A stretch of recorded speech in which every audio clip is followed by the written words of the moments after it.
नमस्कार, मैं हूं राज पाठक और आप देख रहे हैं बुलेट न्यूज टीवी। इस वक्त की बड़ी खबर हम आपको बताने जा रहे हैं। पटना हाई कोर्ट में जो सरकार ने पुनर्याचिका दायर की थी, आज उसकी सुनवाई थी और सुनवाई में जो बड़ा फैसला आया है ये हम आपको आज बताने वाले हैं। 4 अक्टूबर को जहां हाई कोर्ट ने ये रोक लगा दिया था कि सरकार ने सुप्रीम कोर्ट के 3 ट्रिपल टेस्ट को टेस्ट नहीं कराया, उसके बगैर ही आरक्षण दे दिया। इस पर जहां हाई कोर्ट ने रोक लगाया था, वहीं पर अब सरकार ने पुनर्याचिका पटना हाई कोर्ट में दायर किया था। लेकिन इन सब के बीच में जो सबसे बड़ी खबर सामने आ रही है कि बिहार सरकार ने ईबीसी आयोग की गठन की थी। जी हां, जहां सुप्रीम कोर्ट का यह आदेश था कि आप कैसे पता करेंगे कि कैसे आप किसी को आरक्षण दे रहे हैं, किस आधार पर दे रहे हैं, कैसे आप सामने साबित करेंगे। आपने न कोई आयोग गठित किया है, न किसी तरीके से कोई टेस्ट कराया है, तो कैसे पता चलेगा। इन सब के बीच में बिहार सरकार ने अपनी हार मान ली है।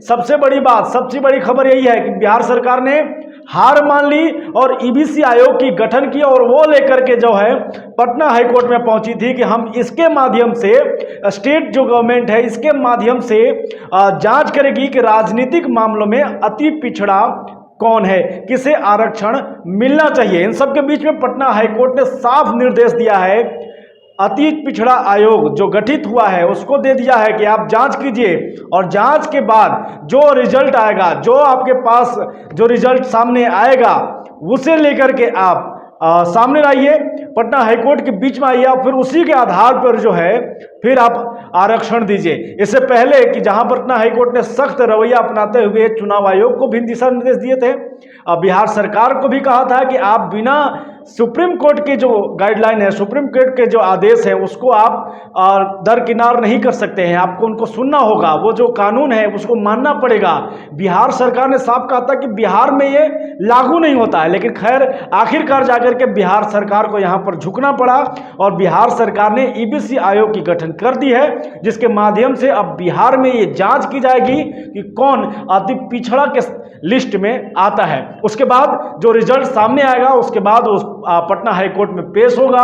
पटना हाईकोर्ट ने यह भी साफ शब्दों में कह दिया है कि सुप्रीम कोर्ट के तीनों जो टेस्ट है, तीनों जो उनके जो आदेश हैं, कानून है, ट्रिपल टेस्ट की बात जो नगर निकाय चुनाव में की जाती है, उसको लेकर के आपको उन सभी चीजों को मानना होगा। उसी मापदंड पर ही आप अति पिछड़ा समाज को, ईबीसी को आरक्षण दे सकते हैं, नहीं तो फिर यह भी कोई मामला नहीं हो पाएगा। लेकिन इन सब के बीच में जहां सरकार ने अपने हाथ पीछे कर लिए और हाथ पीछे करने के बाद ये कह दिया कि हम आयोग की गठन कर चुके हैं और उसी आधार पर अब आरक्षण हम देंगे, तो ये स्पष्ट हो गया है कि बहुत जल्द अगर सरकार ये चाहती है और जिस तरीके से फिर जांच होगा कि कौन राजनीतिक मामलों में अति पिछड़ा के लिस्ट में आता है, अत्यंत पिछड़ा के लिस्ट में आता है, उनको किस तरीके से आगे लाया जाए, वो आयोग जो गठित हुआ है वो सामने रिपोर्ट देगी, उसके बाद ये स्पष्ट हो जाएगा। तो ये भी उम्मीद जता सकते हैं कि नगर निकाय चुनाव जो बीच में हाईकोर्ट के आदेश के बाद स्थगित कर दिया गया था, वो बहुत जल्द भी हो सकता है।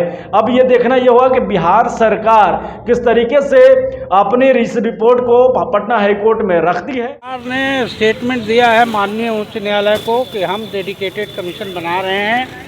उस स्टेटमेंट को हाई कोर्ट ने एक्सेप्ट किया और एक्सेप्ट करके ये डायरेक्ट मैंने ऑब्जर्वेशन दिया, कुछ ऑब्जर्वेशन दिया कि उसके लाइट में, डेडिकेटेड कमीशन के रिपोर्ट के लाइट में चुनाव होगा। सर, ये भी बताया जा रहा है कि पुराने रोस्टर पर जो है, जो रोस्टर सरकार का था, फेरबदल करके उसके चुनाव, इस बिंदु पर माननीय उच्च न्यायालय ने कुछ नहीं कहा और सारा रिपोर्टेशन जो है नोट प्रेस करके डिस्पोज कर दिया। कुछ नया भी कुछ हुआ? कुछ नहीं, इसके सिवा सरकार बोली है चुनाव कराने को। सरकार ने कुछ इस तरह का स्टेटमेंट नहीं दिया है। माननीय उच्च न्यायालय ने कहा है कि डेडिकेटेड कमीशन के रिपोर्ट के बाद चुनाव आयोग चुनाव कराएगा।